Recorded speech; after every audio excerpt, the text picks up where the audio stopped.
CHGO White Sox post-game show, coming to you live from Studio A of our CHGO offices here in the West Loop of Chicago. Happy Father's Day. The White Sox lost again. Yeah, they did. 12-5. Can we say valiant effort to brutalize poor Joe Mantiply at the end of that game?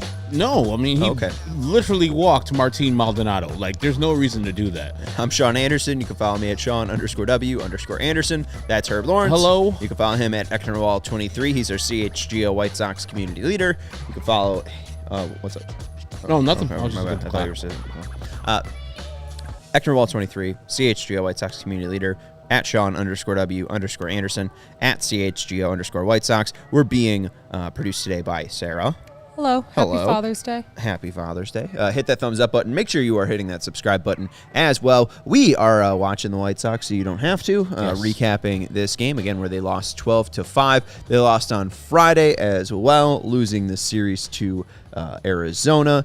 And if you missed the West Coast trip, you missed the 4 games against Seattle. What happened there, Herb? They lost 3 of 4. Oh, okay, cool. So, they lost a ton. Garrett Crochet saved them. They got 2, though. So, there you go, folks. Can't complain. 2 out of 7. We'll talk about Saturday. We'll talk about Crochet on Thursday. And we'll talk and start with Drew Thorpe today. Is that where you want to start with, or do you want to lambast the offense? No, I mean, Drew Thorpe, these days are going to happen. It's a second major league start, and the Arizona Diamondbacks absolutely murder fastballs. This is why I'm just wondering. He threw 60 pitches today, Sean. 30 of those pitches were four-seam fastballs. Right. Like, that's not your bread and butter. That didn't get you to the major leagues.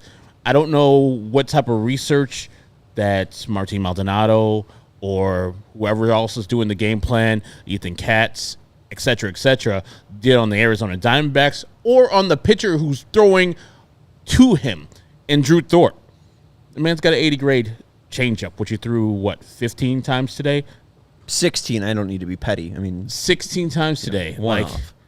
And if you look at the velocity off of those, they barely hit him. Like, it didn't get crushed. But those four-seam fastballs that are going 91 miles per hour low in the zone, of course they're going to get crushed. This is major league hitters. Mm-hmm. If you're going to be throwing fastballs at that low of velocity, you have to first be hitting corners. And then secondly, I would more like that elevated instead of down low. Major league hitters can hit fastballs, and they can hit low fastballs, especially that are on the low side of the 90s. So this is what I'm just wondering. Like, you're not setting the kid up for success right there. You're not doing the things necessary for that kid to have the outing he had in Seattle, which was fine, which was actually great. He looked like he belonged. Today, he walked the yard. I think he had 5 walks, didn't strike out anybody. His velocity was low, and he didn't throw the pitch that got him to the major leagues. Like, what's going to be paying his mortgage off for the rest of his life? I don't understand that. Yeah, I don't understand that either. And also, I mean, it's fair to always call out Martin Maldonado. Chad Kuhl probably loves him today after Chad Kuhl came in, finally gets back with a major league team, and Martin Maldonado can't stop a damn ball. So lazy. But 2 whiffs for Thorpe together, just on those 60 pitches, 25 swings, 2 whiffs. Not good. And you mentioned the 3 balls in play against the changeup. Average exit velocity of 58.7, max of 75.4. So good results on those pitches. And I just don't understand if you're going to be sitting four-seam fastball and be throwing that 50% of the time, or at least maybe be throwing a fastball 50% of the time. Why not more usage of the cutter? They only threw 4 cutters today. It's mainly on Thorpe. He goes 3 1/3. If you want to flash that back up, Sarah, 7 earned runs, 6 hits, 0 Ks, as Herb mentioned, and 5 walks. I don't understand the mixing of those fastballs as well. But also to Thorpe, first at-bats of 4-pitch walk. Oh, yes. So, I mean, there wasn't a lot of command. Matt says in the comments with Thorpe's low velocity, his command basically has to be perfect, and it wasn't. So, ugly outing from Drew Thorpe. Let's get the ugly ones out of the way, though. Hey? Oh, yes. And this, I hope, they don't do him like they did Ken Nastrini, and after a tough start, sending him back down the minor leagues. No, this kid's staying up here. Keep him up here and learn his lessons up at the major league level. I don't think there's anything to learn in Charlotte for him, and definitely nothing to learn for him in Birmingham. He's dominated that level in the games that he's pitched. But that was the MO what we're talking about and what Matt's talking about. He had good command and control of his pitches down in triple and double A in Birmingham. The first start, I think he had 3 walks. This one he has 5 walks. And so maybe a little concerning that he's not doing the stuff that got him up here, but also it's his second start ever, so he might be a little bit nervous, especially going against that Diamondbacks in that atmosphere down there in Arizona. I don't know what makes that more nerve-wracking than Seattle, though. I mean, I think it's a bad start. I think it's a weird mix of pitches to be throwing out there, too. I mean, we lauded him his last start for throwing that changeup whenever he wanted to, and in 0-0 counts, he only threw 3 changeups. I just think that's wrong. I mean, we saw what happened with Christian Walker. It's a 92-mile-per-hour fastball low and in, and that was taken to the moon. So I think it's just a frustrating day for Thorpe execution-wise, and it's a frustrating day, obviously, for Martin Maldonado, because not only was the game plan wrong, not only were the wrong pitches relied on, but also just the horrible blocking behind the plate and just not being able to bail Chad Kuhl out at all. So I'm not super worried about Thorpe, but there's concerns. But like you mentioned, I don't think anything besides throw harder. Yeah, I think that the atmosphere of Seattle being like a place that it's really hard to get home runs out of that one, and then you go to Arizona, which I think is about league average as far as home runs, but it gives up a lot of triples, as we saw today, a lot of doubles, a lot of gap room there. So that might be a little bit intimidating to the guy because it looks cavernous out there, but it also plays very small. So maybe it's just, the game plan was fucked from the beginning, and he didn't execute the pitches that he needed to versus Corbin Carroll, the first batter. So that's already going to get you in trouble. So, I think that the pitcher will be fine,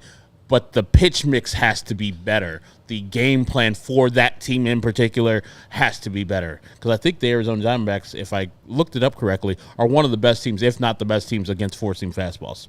Sure, I believe you. You're a savvy reporter. Why would I doubt your judgment and your great reporting? I do think that this was Thorpe's also just worst day throwing balls and strikes. I can't find the last start, so forgive me for that right now. I think that was last Wednesday? No, Tuesday. He had a zone rating of 47%, so his pitches were in the zone 47% of the time. That's not good, Bob. No. So I think that's also another thing is throw strikes. Damn it! But it says last time his zone percentage was 45%, so I don't understand that. But it also, I mean, he had 11 whiffs, so maybe part of that is too, getting those proper whiffs outside of the zone, focusing more on the changeup as well in that first start. I'm willing to see a third Drew Thorpe start because it's June 16th, and they have less than 20 wins. Yes. So this isn't a Drew Thorpe issue. No. This is just, the White Sox are bad and horrendous, and when you're relying on a rookie to bail you out and maybe win you the second road series of the year, maybe that's a bad plan. All right, we're going to talk about Garrett Crochet in this episode. Anything else from Arizona that really sticks out to you? You excited about Andrew Vaughn? I mean, hey, you just want me to click to pick. He is right. He's back. He is absolutely back. I didn't do the numbers, but in the month of June, I'm sure. Like I was looking yesterday, he was hitting 333 yesterday, and today he had another 3-for-4 game with 3 driven in today.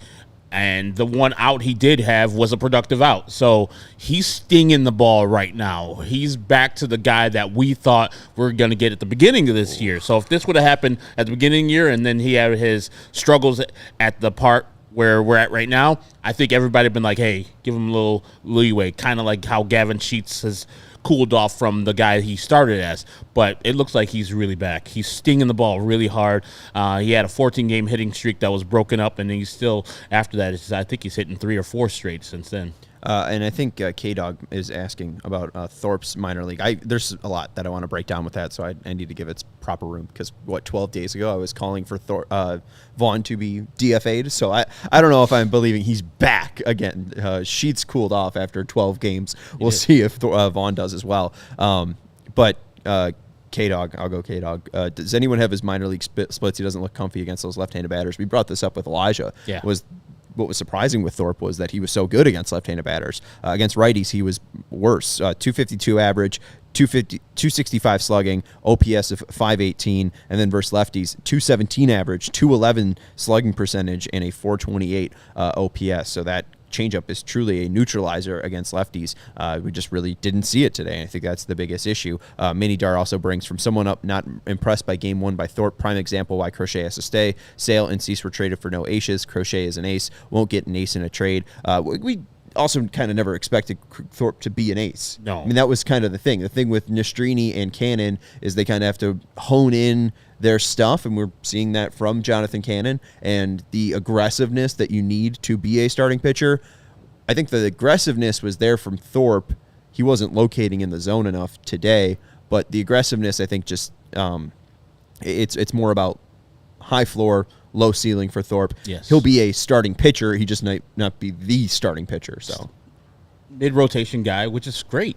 If you're going to get him out of the deal, and then Iriarte, who does have stuff plus, but can't locate it some of the times, and then you get whatever you get out of Samuel Zavala, you're kind of happy with it. I think he's going to be a major league pitcher for years to come. Yeah, hopefully. I mean, hopefully at least for the next 6 years, because that's Yeah. when the White Sox have control, and they'll probably just let him walk. Which, hey, just make sure that you're making the right move. I mean, if it's a Lucas Giolito situation, hey, I'm not mad to let him walk. We got Kai Bush and Edgar Caro for him. But Vaughn, on top of today, since May 27th, I'll start counting this, since the Toronto series, he then did end up getting hurt before that Milwaukee series, but then has been great since bouncing back, not including today in his last 15 games, 328 average, 359 on base percentage, 623 slugging percentage. He adds on today and helping me win.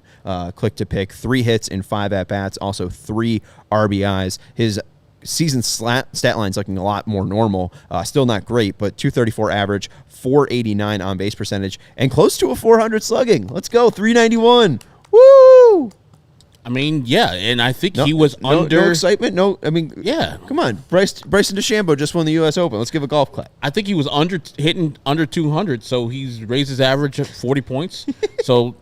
That's hard to do. Really hard to do. From 196 in that May 27 game over the past 16 games, from 196 to 234 now. Yeah.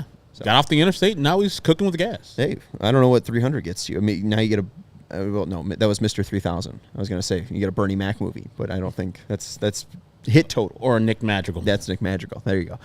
Yeah, but Vaughn's been better. At least something that has stuck out to me is shocking. And it also stuck out to our guy Pine Torque Keyboard. Vaughn's been pulling the ball. Shocker. Over the past 50 or about 15 games. Since game 50, his pull percentage has been above his season average. It's been about 50%. Since his last that May 27th sample. So the reason why these numbers have been so much better than before is because he's actually finally pulling the ball. Who would ever know? He should tell us the Benintendi. Who would ever brought that up? Who would ever said, hey, man, if you start pulling the ball, maybe you'll be doing better? Hey, Andy. Hey, man, been doing well, man. You should do it too. Pull it. Yeah. That right field, that's for you. Pull it, brother. They take him off the IL, and what, he doesn't even play in 2 or 3 games? No. Bum. I mean, because yesterday it didn't make sense, the all right-handed lineup, which was their best game of the year. Mm-hmm. They hit 4 home runs. You get a dominant performance from Fetty. Well, dominant is a little shaky, but he gave up a bunch of hits, I think 8, but only gave up 2 runs, and he looked the best I think he's ever looked as a White Sox pitcher, especially because all the traffic on the bases that he had early, and he's like, okay, I'm going to battle through and get the job done. So yesterday was the best game in the White Sox season. You have all the right-handers in the game. And Patriots like, let's do that again. Versus a lefty today in Jordan Montgomery, who came in the game struggling mightily, and Jordan's like, great, it's the White Sox. I'm getting my season right back on track. Yeah. Excellent. Blake Snell's like, when do they play the goddamn Giants? I need to get my season back on track, too. K-Dog brings it up, too. He can go without ever seeing a Montgomery-Robert matchup ever again. I thought it was going to be fireworks for our guy Luis Robert, and maybe even Andrew Vaughn, but no homers today. Yeah, just maybe anecdotally, he would just look like Montgomery's just staying on the outside of the zone and out like out of the outside of the zone, and the White Sox were just flailing at those balls, especially Luis Robert. They expected that ball to cut in a little bit more, and it just stayed out there, and he was getting easy outs. Yeah, I think the first pitch he saw was a sinker, like fairly down the middle, and outside of that, he didn't see a good enough pitch to hit for the rest of the at-bats against him. But at least for Vaughn, this is on pulled balls before that 27th date. I don't know if there was anything specific. Vinny Duber will be joining us soon, not today, but tomorrow, and maybe when he's in the dugout, he'll be able to bug Andrew Vaughn and be like, hey, what'd you do? But in those first 85 pulled balls, and also we'll count to straightaway center a pulled ball because that's still a good result. You just don't want to go opposite way. In those first 85 pitches that he pulled or hit to dead center, the bat speed was 71.6 miles per hour. And then in the last 42 balls that he pulled, not counting today because I don't have the updated stuff, the bat speed's up to 72.6. So I don't know if he's being more aggressive and just starting to think, hey, I need to swing harder. But weirdly enough, when you swing harder and pull the ball and are out in front of it, you'll increase your hard hit rate from 52% to 59%. So he's nearly pulling the ball 60% of the time. His barrel rate has increased 3% of the time. Actually, no, not 3%. I'm wrong. The numbers were including those 42. It went from 9.4 to 14.3. Woo! So there you go. There's an increase. And the swing length is about the same. So he's just truly getting a little bit more. He's putting a little bit more into the ball himself. So he's being a little bit more aggressive. He's attacking pitches more. He's getting out in front of the ball more, which is huge for him. The numbers, again, going from 48.2% hard hit rate, to 59.5%. The barrel rate going from 9.4% to 14.3%. And the actual distance has been about the same, but it's more line drives. So he's hitting the ball harder. Exit velocity jumping from 92 to 93 as well. So just swinging harder and pulling the ball has helped Andrew Vaughn. It's a miracle. Who would have ever known? That's weird. Marcus Thames fixed Kevin Pillar, fixed Andrew Vaughn, fixed Gavin Sheets, fixed Paul DeYoung. I mean, Martin Maldonado, and he'll be, canonized as a saint in the Catholic Church. I wish he was better. Marcus Thames? Yes. I mean, or Andrew Vaughn. Him also, but I mean, there's nothing really Marcus Thames can do about this badass team. But apparently, maybe he's helping Andrew Vaughn. Apparently, he might be helping Andrew Vaughn. Hopefully, he talks to a couple other of those hitters in the White Sox lineup and tells them, hey, you should pull the ball yourself, too. Evidently, if you pull the ball, you'll hit the ball. All right, Herb, let's take a break and let the people know about Leinenkugel. We'll also let them know about our friends over at Ray CDJR. What were you drinking during the game? Oh, you got a new one, too. I do. I had a Leinenkugel grapefruit shandy. Of course, I'm going to get the delicious beer of the summer. That's why they call it the summer shandy. Leinenkugel summer shandy is what I think of when you're hanging out with your people or you're at Guaranteed Rate Field, which we'll be at next Monday watching those Dodgers, and we got some news for that a little later on. So I know you're asking, it's like, Herb, I'm already converted. You don't have to tell me about Leinenkugel summer shandy. I drink it every day in the summer, but what do I have to drink in the off season? What do they have offerings all 365? I'm glad you asked. They have Leinenkugel's Original Lager, Light Lager, Lakeside Cherry, Juicy Peach, Berry Weiss, Northwoods Amber, Dark Lager, the drink I was drinking earlier, the Grapefruit Shandy. They have other type of drinks, including the Honey Weiss, which is made with real Wisconsin honey, so you know that it's good. And if you've tried any of their beers, you know that Leinenkugel brings the flavor for whatever your occasion that you're celebrating. For over 150 years, Leinenkugel's has combined German brewing traditions with Wisconsin innovation. You don't have to just pick one. Leinenkugel's popular variety packs come with 4 favorites for you to try and enjoy. Flavor life's simple moments with Leinenkugel's, the official craft beer of the Chicago White Sox. Go to Leine.com/CHGO to find delivery options near you. That's LEINIE.com/CHGO. Or pick up Leinenkugel's pretty much anywhere that they sell beer. Leinenkugel's, flavor of the moment. Celebrate responsibly. The Jacob Leinenkugel Brewing Company, Chippewa Falls. Yes. And we also want to let you know about our friends over at Ray CDJR. When it comes to finding your next vehicle, make Ray CDJR your #1 draft pick. This June, shop Chrysler, Dodge, Jeeps, and Rams at Ray CDJR in Fox Lake. And during the Make This the Summer sales event, find the perfect vehicle and score huge savings too. For a limited time, lease the new 2024 Jeep Wrangler Willys 4xe. Is that truck talk? 4xe? 4x4?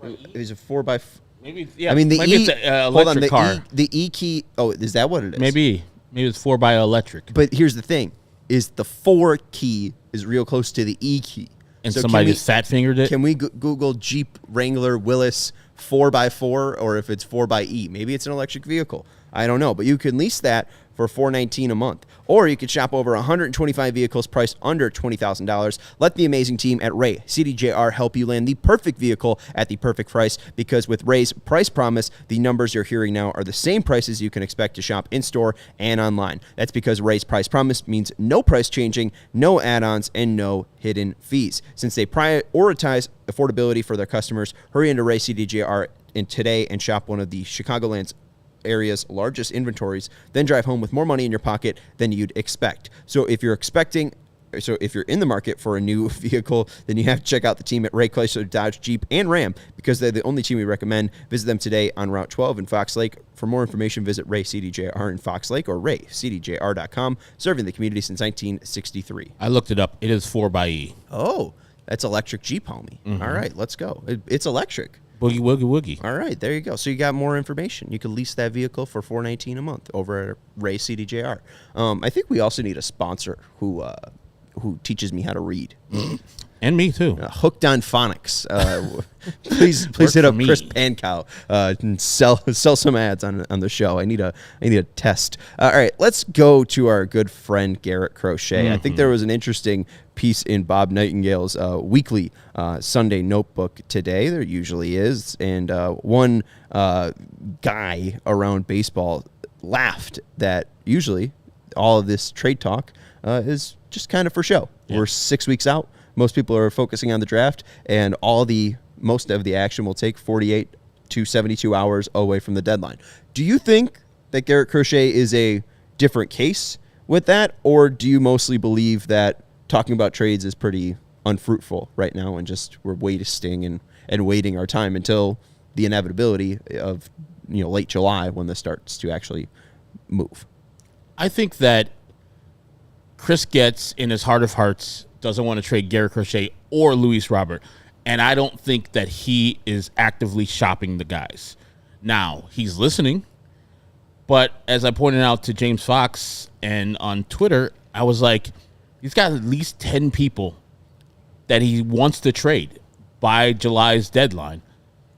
And with a novice general manager like Chris Getz is, I think that's a hard and huge undertaking for anybody to do, even if you are a seasoned veteran, and let alone a young first year in a trade deadline general manager like Chris Getz is. So it'll be really hard for me, firstly, for him to trade Garrett Crochet, because I don't think you'll get the proper value for who the player is going to be. You're not trading for who the player was or who the player currently is. You're trading for who the player is going to be. And if Garrett Crochet is on the trajectory right now, there are people that saying he is the best pitcher in Major League Baseball. So if he's the best pitcher in Major League Baseball and he's only 24, sky's the limit. The thing you worry about with Garrett, of course, is the injuries. He has an injury history, Tommy John recently. But I wouldn't be trading that guy with 2.5 years of control, because you're not going to – well, firstly, you got all the people you have to trade anyways. So you got to get to setting up those deals. And I don't think you would have time to say, man, is that a good enough deal for a guy that might be the top of the league pitcher for this year, next year, and the year after that?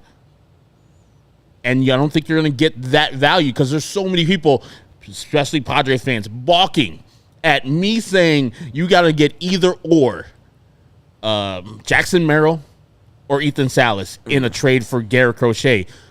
That's how good he is. But why? Yeah, but I mean, I understand Padres fans balking at that. For Robert, I understand, because it's 3.5 years of control. Crochet has less control, and you're not even sure what he's going to contribute to the 2024 team. I mean, you could be taking off your starting center fielder from the Padres roster, putting in a guy in Crochet who can make maybe 2 to 3 starts for you, and then he's just completely done for the season. Like, I do see the apprehension from Padres fans why they wouldn't be giving a starting center fielder up for him. I know, but it's got to hurt. They just want to give you... Yeah, it's got to hurt. They want to give you Snelling, and people like, oh, we have a bunch of people that we can give you. I was like, yeah, you have a bunch of parts that are good, but not great and don't add up to what Garrett Crochet could be. That's what I would want Chris Getz going into this trade deadline thinking of with him and Roberts. Like, no, I'm not trading these people unless you come to me as I think these guys are the top of the league players that they are, not as first-year starter with an injury history or stud center fielder with an injury history. What could they be when you get them? Give me that deal. Otherwise, there's no reason and no rush for me to trade you this player. I mean, again, I haven't understood the idea to want to trade Garrett Crochet. You were the team that drafted him. You were the team that also gave him the opportunity to start. You're seeing what you're seeing right now. I understand the value going up, but like, unless you just don't trust that he'll stay healthy, I also don't understand why trade him now when if you do extend him and give him the proper year to stretch his legs, he might yield you a higher return. Bob also reported that the White Sox realized Garrett Crochet's value may never be higher, so their asking price is exorbitant. This is, again, right in line with what we're talking about, hoping that contenders aren't deterred by Crochet's injury history and the need to curtail his innings in the second half, perhaps making him a reliever in the postseason. I don't understand that. Like, I don't understand that his asking price will never be higher. Like, what if it is, though? What if he's fine next year and fine in 2026, and then you extend him to a 4-year deal, and he's got a ton of value in 2027? Or he's got a ton of value in 2026 because he's got control for 2027. Like, I don't understand why you have to, like, I feel like it's similar to a future bet. You place the bet, there's no cash out being offered, sit with it, ride it, even put a little bit of sweetener into it, right? Yeah. I feel like you made the commitment to make him a starter, and until he proves that he can be a starter, his value won't be where it truly needs to be to make him or to move him off the team. I'm just thinking also, like, why would you trade him and think like, or why would you have the thoughts of this is the highest we can get him? Like, he could be higher. He could be a better pitcher because he's still learning how to be a starting pitcher while just dominating the league right now, leading the league in strikeouts. I don't know if Glass now got it over him today with his performance, but leading the league in strikeouts. But at the end of Thursday's performance might still be today. Like, that doesn't make sense to me. No, he hit 12 today. Okay, yeah, Glass now's taking over then. Did he?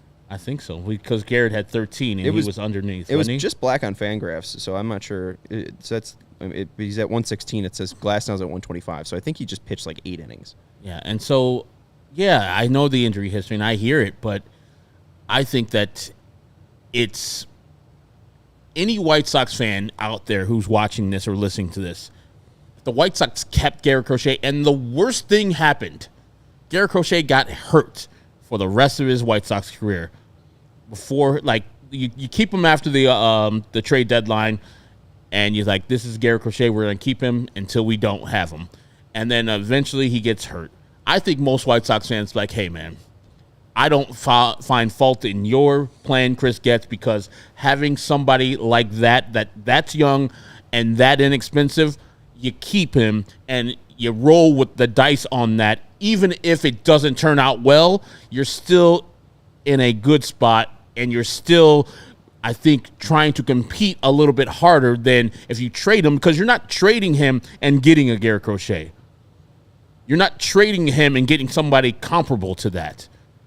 You got that, and he's still got years to go. It's not like he's going to leave after this year. So I would think that you would look at the bright future of Garrett Crochet and say, that is what I want. And even if he leaves us after 2027, it's worth it to have a top-line starter in your rotation because it's hard to find. As we're talking about, the start today by Thorpe struggled mightily. We know it's hard to find a top-of-the-rotation guy. When you find one where this guy has been better than what Chris Sale started off as, you keep him. Yeah, and I mean, I get the concerns, too. We just saw Brian Wu hit the IL and had to have an MRI, and he had a very similar innings path that Crochet did. And I don't know what Grumpy Pig and Friends is saying in reference to, we said this crap on the last build stop.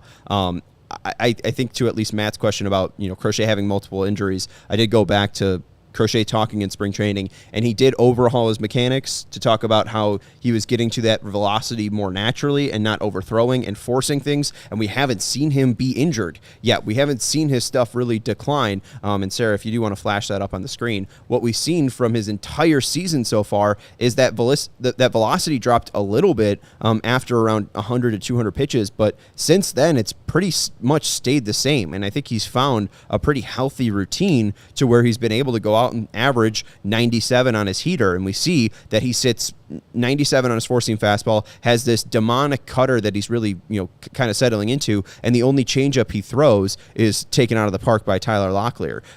He sat four-seam fastball and cutter that entire Mariners performance and struck out 13. So I just think he's such an interesting player because he's more built out than Chris Sale. Yeah. You always want somebody who's 6'6" with a ton of muscle. Like, he just looks like a true professional out there, and he's had 15 starts, and he really hasn't had the ups and downs of a typical rookie. I understand he's, again, faced major league batters before. He's done this in 2020, 2021, and 2023, but he has never done this as a starter and seeing guys multiple times and dominating them still. So I just think that I'm waiting for that extra adjustment that Grumpy Pig is asking for. The league's going to adjust to him. They did early, and then he readjusts, and this is what you're seeing. Stop throwing sliders. And Matt says, if you don't trade Crochet, what's the path to getting more hitters in the system? Again, there's 14 players that they could trade. Let's take a break. We'll go through that list. But also, there's a ton of guys. We just looked at the, possible rotation for next year. It includes Crochet, but you got Thorpe, Cannon, Nastrini, Schultz, Mason Adams, Kai Bush, Jairo Iriarte, Grant Taylor, who's now on the IL in the minors, so Davis hopefully Martin. bounce backs. Davis Martin, Jake Eater. You have about 11 guys, and that's without a free agent signing at all, to fill out this rotation. And plus, if any of those guys are intriguing to other organizations as pitching prospects, maybe you get bats for those guys. You're going to need to at least at some point flip these guys if they're not going to be making it to a major league system. So I think, Matt, that it's possible with all of the pitching prospects that they do have and that they have been able to build up. Maybe it's possible you take a guy like Iriarte, who is top 5 in most publications articles of White Sox prospects. And maybe you flip Iriarte, or maybe you flip a guy like Nastrini or Cannon. Maybe one of these fringe guys are flipped, and that turns into the bats for the White Sox. And hey, if you keep Luis Robert Jr., there's a bat for center field. All right, let's get to our break. We want to let you know about our friends over at Circa Sportsbook. They have tight money line splits. Games will strive to be a -110 split on the Circa menu, unlike other sportsbooks, which may use a -115 or -120 split. They are the world's largest sportsbook, and they do not limit players based on their winnings. Every player has the same limits, unlike other books who do limit winning players. And Circa Sportsbook, encourages bettors to download and explore all sports betting apps available, so you can compare the lines from each sportsbook to make sure that every time you're wagering, you are getting the best line possible. And with Circa Sportsbook, most of, if not every of the time, you will be betting on the best line available to Illinois sports bettors. And they have real people behind the Circa Sports brand who resolve issues in a timely fashion, unlike other books who use chatbots. So download the Circa Sports Illinois app at circasports.com/Illinois-app. That's circasports.com/Illinois-app to sign up today. Also be on the lookout for Circa events, watch parties, and tailgates. They've been supporting the Cubs Friday 120 Club that happens every Friday. They just got a homer hit out to them in left field on Friday. Cody got to throw it out onto the stands. Does he get kicked out for that? No. Okay. I wonder if he brought a second ball. Did he bring a second ball? No, we talked about it in there. It's tradition, like if the opposing team hits a home run into Wrigley, you throw it back. And Cody, it was such in the moment for him, and so he threw back. And then afterwards, we were all like, "Oh, maybe you should have used like a fake ball." Once I go to the Friday 120 Club, one of these times, if I catch a foul ball or a home run, I ain't throwing shit back. I don't care if you move me or not. eBay. Yeah, could sell it on eBay. Did he try to throw it as hard as he could? Did he try to throw it away from people? Like, what was he there a just strategy? chucked it back, and he just chucked it back. It literally, it was such an in the moment thing. All right. Well, if you were somebody who may have, a problem with gambling, call 1-800-GAMBLER. If you or somebody you know may have a problem with gambling, call 1-800-GAMBLER, 1-800-426-2537. Text GMB to 833-234. Visit AreYouReallyWinning.com. We want to let you know about Illinois pork producers. It's Father's Day. It's grilling season, so get your pork. People who are active need more protein than an average American. Herb biked to work today. I did. In 90-degree weather. I'm going to bike home from work. Why? Because I love my bike. Mercy. In fact, the Academy of Nutrition and Dietetics, are you listening? Active American, I am. Herb Lawrence. I am. Dietitians of Canada and American of College of Sports Medicine recommend 1.2 to 2 grams of protein per kilogram of body weight per day for athletes like Herb. And depending on his training, like mile-long bike rides, for a 150-pound person, that's 81 to 136 grams of protein per day. One 3-ounce serving of pork provides 23 grams of high-quality protein that can help active individuals build and preserve muscle. So go check out some pork for dinner today. And our friend Grilling with Dad will be here at the offices to show us how it's done. I don't have a grill, so maybe a grill will be an important step to getting it done. But I'm excited to eat his food on the 19th, so make sure you're following us at CHGO_sports for that content. And you can elevate your protein game with Lean Pork, a powerhouse of natural goodness. Savor the flavors, savor the gains, and celebrate any occasion by enjoying the best pork produced by Illinois pig farmers. From your sausages and bacon for breakfast to pulled pork or juicy chops hot off the grill, it's an entire season dedicated to pork and the people behind the product, paid for by Illinois pork producers, generations of commitment. And with Crochet, the things too that I look out for to see if he is declining at all, his release points have been fairly consistent.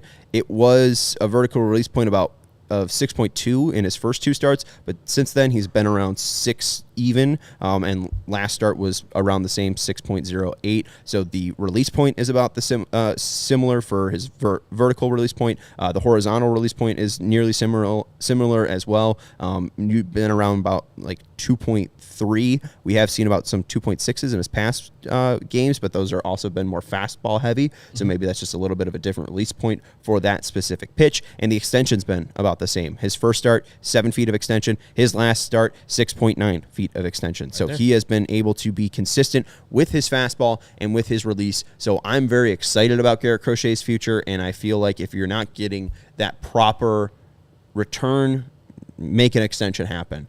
Do you think it's more likely that an extension would happen in the offseason or right now? Like, obviously, I think you don't offer him an extension now before the trade deadline because people are, or from what is being reported, are offering you packages. Yes. Right? So it kind of doesn't make sense to extend a guy before you trade him, but does it also make sense to extend a guy in August? Like, if we're going to see an extension, does it happen in the offseason? I mean, there's really nothing for a general manager to do after the trade deadline until you go to, the owners' meetings in November and then the GM meetings in December. So, I mean, there's day-to-day things to do, but there's not like a pressing thing like right now. There's both the draft and the trade deadline you have to worry about. So, yeah, after the trade deadline, you probably have a little bit more time to have some time to sit along with his agent, who I believe is it? No, I know Fetty's agent is Boris, but I don't know if Crochet's is Boris yet. But it might be eventually. So yeah, you can spend some time with him and say, "Hey, are you amenable to extending these 2.5 years to maybe 4, 5 years? He'll still be a youngster on the other side of this. He'll get a chance to cash in here and then a cash in after he's done with the White Sox on this contract." I have no idea who Garrett Crochet's agent is. But, yeah, it's way too busy right now for Chris Getz and his staff to be worrying about a Garrett Crochet extension as far as getting that done right now, because they got a lot of scouting and a lot of talking to other general managers about where these other players are going. CAA.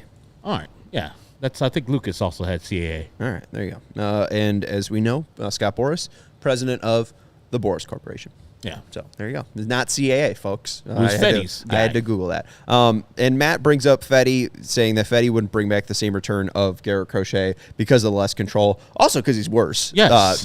Shout out to Garrett Crochet for being amazing. But there's about 14 players that I have put together that I think the White Sox could trade. I put Robert and Crochet into their own category because I think it takes a certain offer for them to say yes. I don't think they need to trade them, but they're open to trading them is the terminology. But holler out a no to any of these names. If I think they're going to get traded, or if they won't get traded. Okay. These are names that I think will get traded by the Chicago White Sox, because you said they're shopping basically 10 names. I have 14 names written down. Okay. Pham? Yes, 100%. Sheets? Yes. Vaughn? No. The Diamondbacks crew brought him up as a trade candidate. If a team is like, well, maybe he's fixed something, maybe he's starting to attack the ball more, maybe he's starting to pull the ball more, do they? I mean, even a bench bat? I would love for him to get traded because I think the Andrew Vaughn thing is too troublesome and too painful. We saw what we saw earlier this year. You don't that think happens that happens way too often. You don't think he has trade value? I think he has trade value, but I don't think the White Sox will. I don't think the White Sox will trade him. That's what I'm saying. Okay, that's not the game. What's the game? Do you think they have trade value? Is there conversations happening? There's probably a conversation happening about Andrew Vaughn. DeYoung. Yes. Okay, he's tied with Corey Seager for shortstops, home runs. Yeah. I understand that maybe he's not like the best overall hitter, but he's a fine bench bat. I think he could be a guy for some team. Hell, the LA Dodgers just had an injury to their shortstop. True.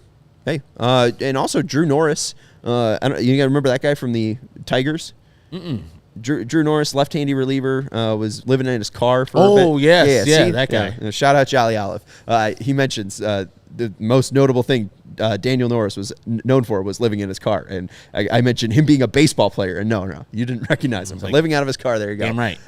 The Brewers gave up Reese Olson to get Daniel Norris to just pitch in their pen in the 2021 playoffs. And Daniel Norris was horrible for Milwaukee, and now Reese Olson is a starter for the Tigers. So, I mean, even these lower trades could be something. I mean, maybe you trade Paul DeYoung for, I don't know, a 17-year-old shortstop who turns into Fernando Tatis Jr. But yes to DeYoung. Corey Julks? Yes, that's found money. Whatever he is, they don't necessarily think is something for the future. Do you think there's any interest because he just started his career that, especially with him getting back-to-back opportunities with Benintendi off the IL and Pham off the IL, do you think that there's any interest in kind of giving him some leeway with the Sox? He's kind of come back. Is he our Carlos Quentin? No. He's kind of come back to being Corey Julks, and so I think whatever they can get for him would be great for them, if anything. Exactly. All right, so I'll move Julks. Julks you don't seem too high on. Buffetti, yes. Flexen. He's not bad. He does a thing. He does innings eater. And it's fine. And he's so far, I think he's 12 starts and no run allowed in the first inning. Yeah. So at least for bettors, an opener, love him. But yeah, I mean, maybe he gives you one solid inning, right? I mean, I don't know if he's like not interesting. There's so many teams that are currently in the wild card. Looking for what Chris Flexen brings to the table. Like I said before, it won't bring back anything exciting initially, but as Sean was talking about, maybe that it turns to something eventually. The pitching lab seems like it's doing things down in the minor leagues with Brian Bannister. So hopefully they turn Flexen into some young player with a lot of tools that just hadn't put it together, and Brian Bannister gets his hands on him and molds him into the player that he needs him to be. Kopech's been bad, but there's still a reported interest. I think it was Bruce who reported the interest. Yes. And that's how I feel about Kopech. Like, once he leaves, he'll probably be good. And I'll have no problem with the White Sox trading him. And I think no White Sox fans will have a problem with trading him, even if he is good, even if he turns into Ronaldo Lopez, because you know what happened here. They're going to show him to grip a slider again? Like, what's the fix? He throws 103, he has no idea where it's going to go. It's up here, and whatever the White Sox have been doing, it hasn't been working it. Maybe he's just more of a blue guy. Maybe the colors of the White Sox. We've got to look up what he pitches in the 83 jerseys. Maybe he's better with some blue and red. Brebbia? Yes. Is he good? No. Steven Wilson's better. Well, Wilson's on this list. Wilson's the next name. But they're the same. I mean, they're the same right-handed guy, high leverage guys. James Fox threw out Tanner Banks as well. 10K per nine from a lefty. Yeah. So, I mean, that's another name. And then I have Aloy on there. I don't know if Aloy, I mean, we don't know what Aloy's doing, but maybe he comes back from the ACL and puts up some decent numbers and interests somebody. He might be able to, but that's, 14 names right there with Robert Jr. and Crochet. So it's going to be a busy trade deadline. Oh, yeah. You even put Clevenger in there. Will he pitch again for the White Sox? I understand he's making rehab starts, but it doesn't sound that great. I think he will. I think once his start is done, he's pitching Tuesday and then Sunday, I think he'll be pitching on Friday at wherever, in Detroit for the White Sox, or that weekend where the White Sox go to Detroit. All right. We'll see, folks. I don't want to see him pitch anymore. I don't either. That's why I want him traded. You know who I do want to see more? Lenine Sosa. We haven't talked much about him. Lenine's been better since he's gotten called back up. I don't know if this is a real thing or not. Maybe this is his Corey Julks moment. But in his last 14 games, hitting .333, .388, and slugging .533 with homers off Shota Imanaga and more.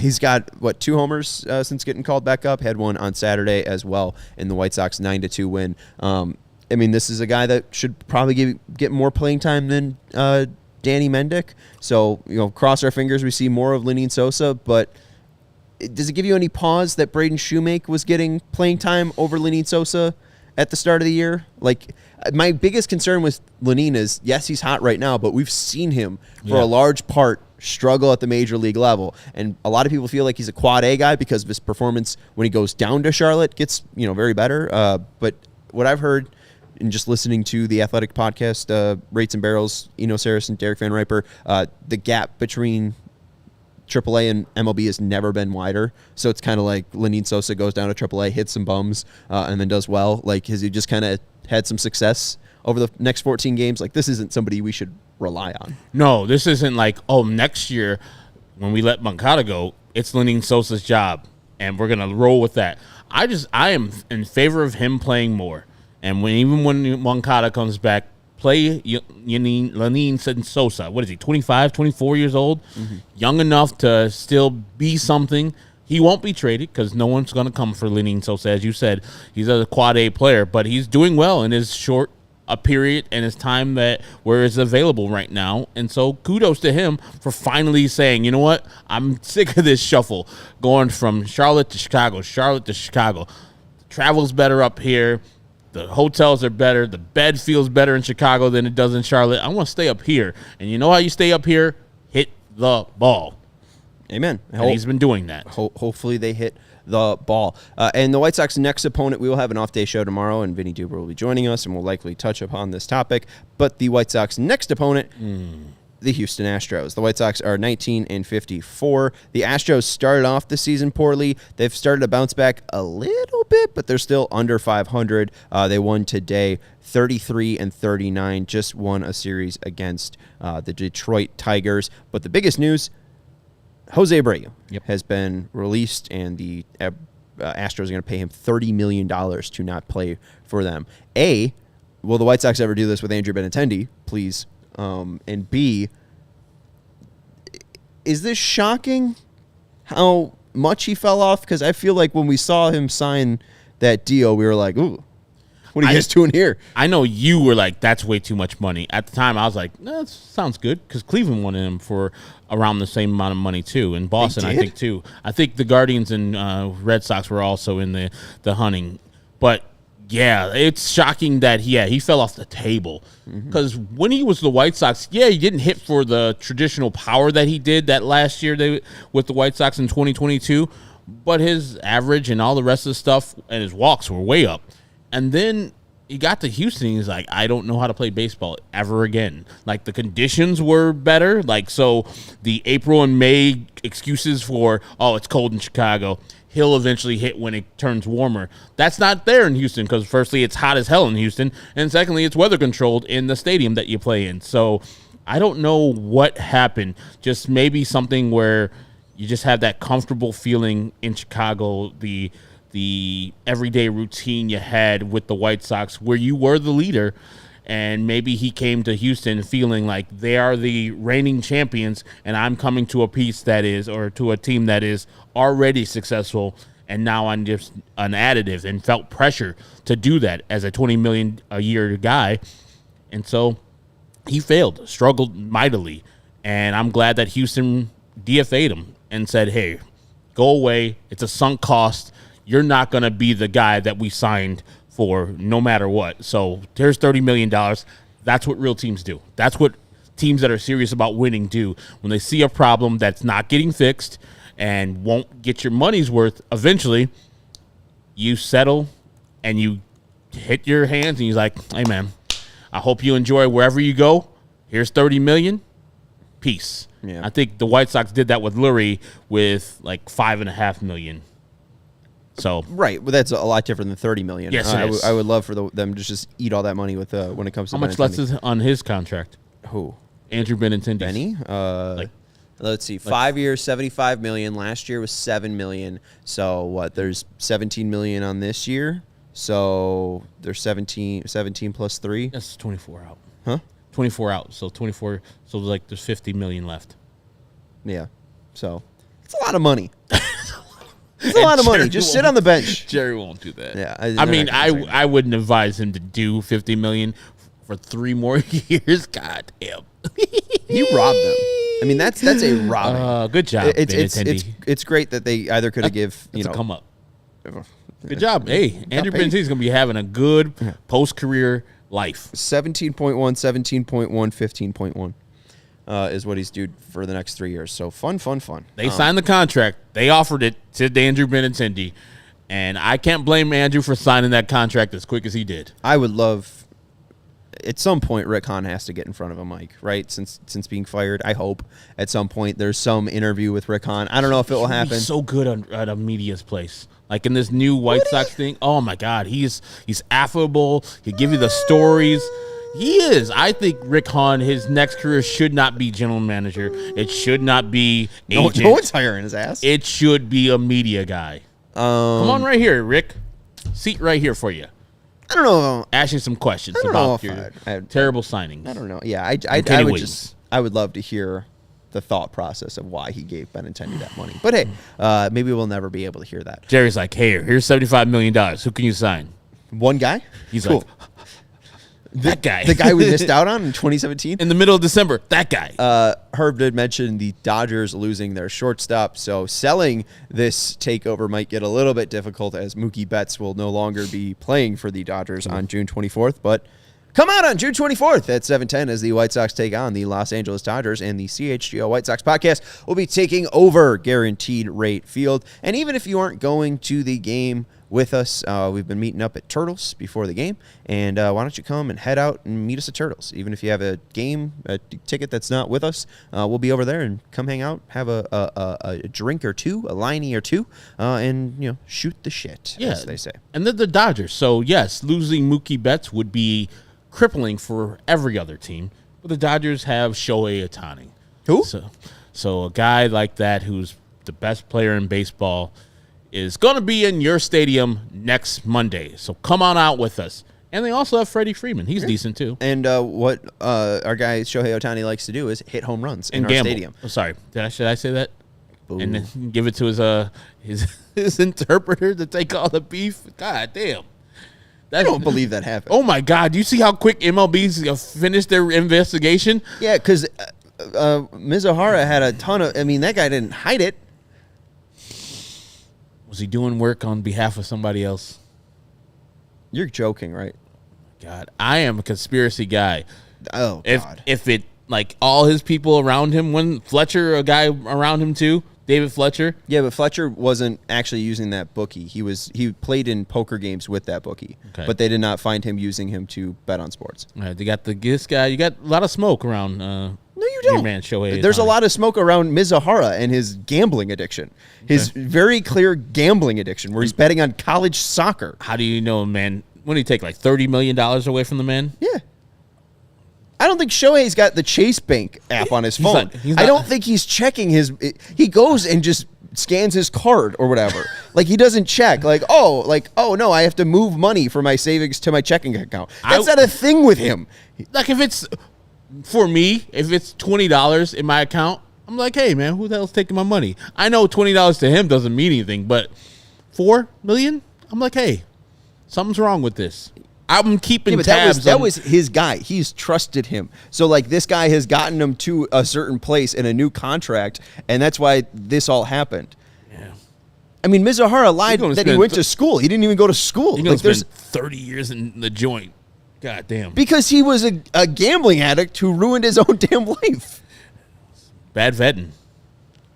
In a way. I mean, Ohtani was led to a $700 million contract, so I don't think it's that bad. Anyways, allchgo.com/events. He'll be here. And Herb can bring all the gambling signs he wants. Ask him if you get close enough, who's going to win the Super Bowl this year? Who's the rookie of the year? He's got some tips for you. Boo. The lock of the week with Shohei Ohtani. I will be booing Herb Lawrence at the CHGO White Sox takeover, and you can too. Buy your tickets at allchgo.com/events. That's Herb Lawrence. You can follow him at ActorWall23s or CHGO White Sox community leader. I'm Sean Anderson. You can follow me at Sean_W_Anderson. Hit that thumbs up button and make sure you're subscribing. Happy Father's Day, and thank you to Sarah for producing the show. We'll talk to you tomorrow. Goodbye. We all silly like the mayor.